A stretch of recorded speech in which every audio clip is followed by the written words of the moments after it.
Good day. In yesterday's festival talk, we spoke about the effects of COVID on our pastoral care and the way that technology needed to be used to continue with this ministry in this time. And tonight, of today, we come to the whole eMinistry and the way that we're in a sense forced into it. We long to do our ministry in this way as well, to have a e-presence of the congregation as well. But I remember on Sunday the 22nd of March 2020, when we had to do our first live broadcast of a worship service, and we were gathered in Anja and Franco Viljoen's house. And if you want to laugh, you can maybe go back to that broadcast to just look at the way that we did it. I remember we had the music printed on cue cards and pulling it out in front of the camera, and once I even pulled it out, and I pulled out two verses at one time and I had to push it back again. So it wasn't professional at all, but we were able to do that first one, and we thought, okay, we'll get better in the next week and we'll meet again next week and then we'll do it. But then the hard lockdown came, and this forced us into our homes, into my house and Fani's house, and suddenly our wives had to become tech specialists overnight.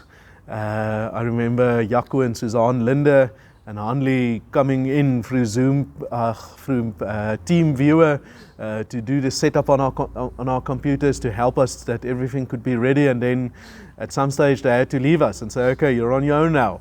Now you just have to press this and that and continue. And I remember the moments of dread, being in front of the camera and then seeing Jurgens or Hanley sort of getting a fright behind the computer because something happened, and not knowing what happened and just wanting to continue but not knowing if I could. It was really stressful times, but we are so thankful for the grace of the Lord that we could, in that first lockdown, continue for, I think it was 24 Sundays, that we could have live broadcasts of our worship services in English and in Afrikaans.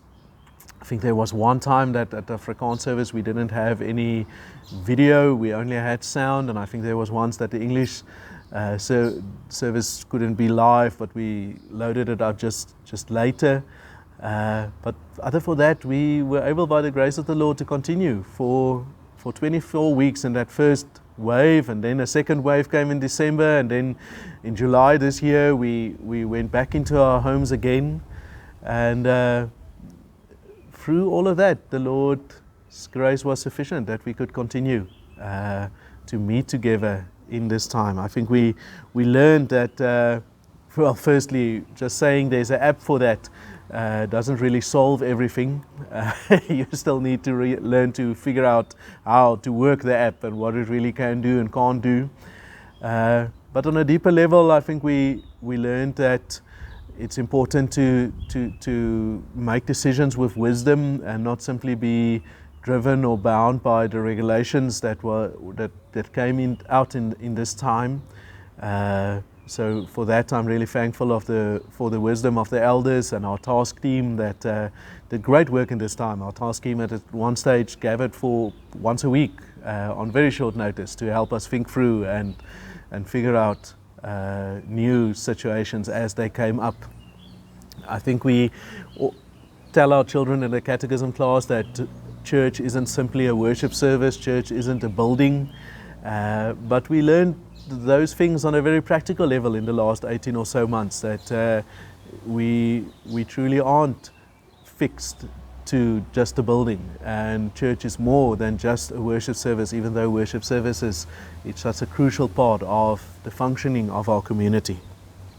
And then we went back to the buildings at stages between waves, and that almost created more challenges because then our buildings had to be equipped, and we're so thankful for the work that especially Lucas Venter did in this regard, and the way that he managed that whole project to get the installation of the technology and the equipment that was necessary so that we could continue with worship services from the inside of our buildings with people present there, and also linking in from the outside.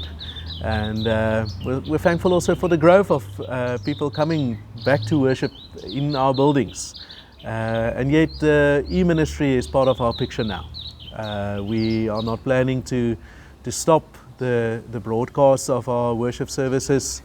We are thinking together in our ministry commission and the elders on ways that we can build out this ministry as one of the ministries in and from out of our congregation. We already have an Afrikaans ministry and a family ministry and an English ministry and a student ministry, and eMinistry can just be another part of the diverse ministry that we have within and out of this congregation.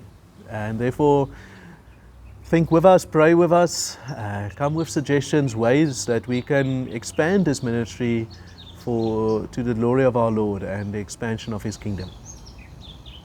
Thank you for thinking with us through these themes in this week. Good day.